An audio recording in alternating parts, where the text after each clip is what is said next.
Ici le professeur. Oui, allô professeur, est-ce que vous avez des jeux sur les mangas, enfin, je veux dire, des jeux réels, sérieux, intéressants, on est d'accord quoi, je veux dire, un truc manga quoi. Parce que moi je suis un gros fan de manga, donc je suis pas très convaincu pour l'instant des jeux à licence. Hein. Des jeux sur les mangas? Bien sûr que ça existe. Il existe bon nombre de jeux de société qui sont des adaptations. Par exemple, Naruto, One Piece, Attaque des Titans, Dragon Ball ont tous vu des jeux de plateau qui sont plus ou moins bien faits, qui sont vraiment des jeux de société tels quels, qui reprend en fait une mécanique et on la plaque avec l'univers.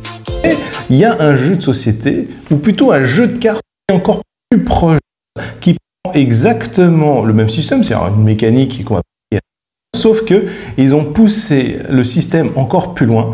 Il s'agit de Weiss Schwarz, c'est un jeu de cartes à collectionner. Donc c'est-à-dire que c'est comme Magic, Pokémon ou encore Yu-Gi-Oh, où en fait on va devoir acheter des boosters ou des decks pour pouvoir faire en fait son propre jeu. Et en fait les univers peuvent tous s'affronter. Là par exemple, c'est un Love Live qui est ici, mais il existe aussi l'Attaque des Titans, il existe aussi d'autres univers plus ou moins connus, parce qu'ils n'ont pas toutes les grosses licences, mais il faut savoir que par exemple, là, il y a Seven Deadly Sins, qui est vraiment excellent.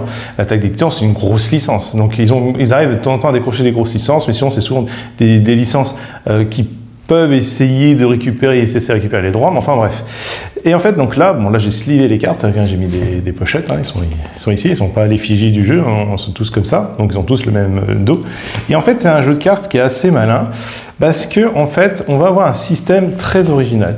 C'est-à-dire que les cartes qui sont donc ici ont des fois des points d'attaque, certaines ça va être des cartes de soutien, et là, le but du jeu, ça va être un peu particulier, ça va être de perdre des niveaux à l'adversaire, c'est-à-dire que en fait, à un moment donné, on va se retrouver avec des cartes comme ça, voilà, qu'on va prendre des points de dégâts, en fait, voilà, et au bout d'un certain nombre de points de dégâts, on a perdu la partie. Donc je ne vous ai pas expliqué les règles en détail, parce que je pourrais faire une autre vidéo plus complète, mais l'idée c'est que plus on va se prendre de coups, plus on va pouvoir sortir des cartes puissantes. Donc c'est ça qui est assez intéressant, parce qu'à un moment donné, malheureusement, on prend trop de coups et là on peut pas.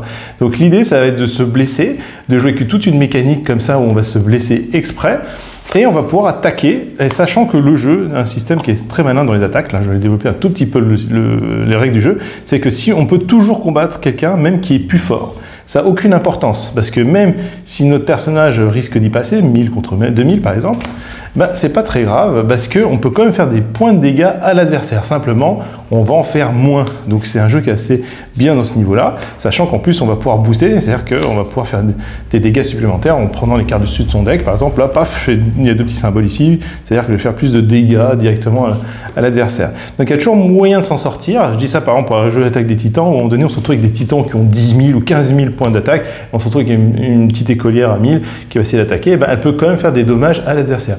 Donc on n'est jamais bloqué, simplement le fait d'affronter des monstres puissants, ben, ça va nous gérer notre board et on va se retrouver avec très peu de possibilités, on peut se faire attaquer très rapidement. Pourquoi? Parce que si on n'a pas de protection, on perd plus rapidement des points. Donc il faut faire un peu attention. Donc Weiss Schwarz, c'est un jeu qui est assez original. C'est un jeu qui n'est pas encore assez connu, il est pour l'instant que en anglais, mais il est énormément disponible facilement dans pas mal de boutiques, souvent sur commande, donc il faut essayer absolument d'anticiper un petit peu, et c'est un jeu qui est assez original. On pourrait se dire qu'avec la concurrence de Magic, Pokémon, Yu-Gi-Oh! Qui sont installés depuis très longtemps, Weiss Schwarz n'aurait pas sa place. Sauf que Weiss Schwarz, en fait, existe depuis très longtemps et a une base solide de joueurs. Alors peut-être une petite communauté, mais assez forte pour pouvoir continuer à être édité. Alors, il n'y a pas encore d'édition française, mais le jeu, quand même, persiste et rachète des licences de plus en plus intéressantes. Donc, l'Attaque des Titans, c'était une des dernières. C'est très intéressant, quoi. Parce que là, c'est carrément surfé sur l'actualité.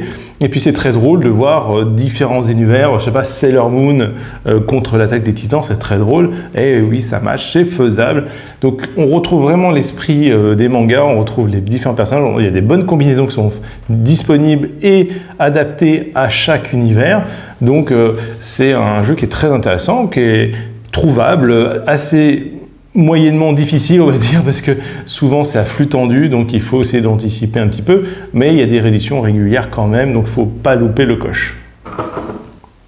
Et si tu veux en savoir plus sur le jeu, parce que ça titille ta curiosité, sache que les commentaires sont là pour ça, et en plus je peux y répondre en vidéo.